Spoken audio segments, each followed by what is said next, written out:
Hello friends, Nikhil, Yashmi, Kavya ముగ్గురు కూడా మా టీవీ ఉగాది సంబరాలకు వెళ్ళారని మనం ఎంతో సంబరపడిపోయాము. కానీ తీరా ప్రోమో చూసిన తర్వాత వీళ్ళ ముగ్గురు ఎక్కడ కనిపించలేదు. పైగా సీరియల్ వాళ్ళే మొత్తము ఉన్నారు. ఇంకా నెటిజన్లు అయితే ఓహో, మొత్తానికి మా టీవీ అయితే ఈసారి యష్మి, కావ్య ఇంకా నిఖిల్‌కైతే హ్యాండ్ ఇచ్చేసింది అంటూ పుకార్లు అయితే పెట్టేశారు. మరి కొంతమంది అయితే అసలు స్టార్మ వాళ్ళని పిలవలేదని మీరు ఎందుకు అనుకుంటున్నారు, వాళ్ళు బిజీగా ఉండడం వల్ల వెళ్ళలేకపోయారేమో కదా అనేసి కొందరైతే అంటున్నారు.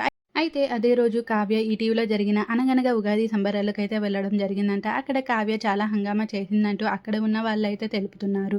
షో పిక్స్ అయితే ముందుగానే కొన్ని లీక్ అయిన విషయం కూడా మనందరికీ సుపరిచితమే. అయితే లేటెస్ట్‌గా ఈటీవీ ఉగాది సంబరాలు ప్రోమో అయితే రిలీజ్ అయింది. అందులో అయితే కావ్య కూడా కనిపించింది. అలాగే ఒక డాన్స్ పర్ఫార్మెన్స్ కూడా చేసింది.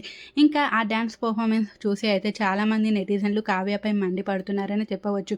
ఏంటి కావ్య, నువ్వు కావాలనే ఇలా చేస్తున్నావా? మొన్నేమో బాలరాజుతో ఇస్మత్ జోడీలో చేశావు. ఈ రోజేమో ఆదర్శ్‌తో ఉగాది సంబరాలలో చేస్తున్నావు. అసలు ఏమనుకుంటున్నావు నీ గురించి నువ్వు అంటూ చాలామంది నిఖిల్ అభిమానులైతే కావ్యపై మండిపడుతున్నారు. నువ్వు కావాలనే నిఖిల్‌ని జెలస్ చేయడానికి ఇలా చేస్తున్నావు అంటూ. అయితే మీరు ఇక్కడ ఒకటి ఆలోచించాలి. డాన్స్ పర్ఫార్మెన్స్ అనేది కావ్య చేతిలో ఉండదు. అక్కడ డైరెక్టర్, ప్రొడ్యూసర్ ఎవరితో చేయమంటే వాళ్ళతోనే చేయాలి.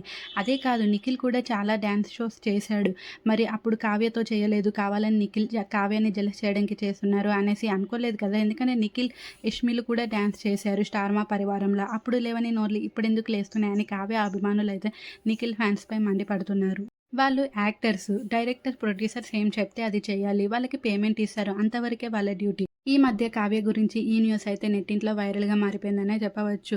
అప్పుడేమో బాలరాజుతో, ఇప్పుడేమో ఆదర్శ్‌తో అంటూ కావ్యనైతే తెగ నెగెటివ్ చేసేస్తున్నారనే చెప్పవచ్చు.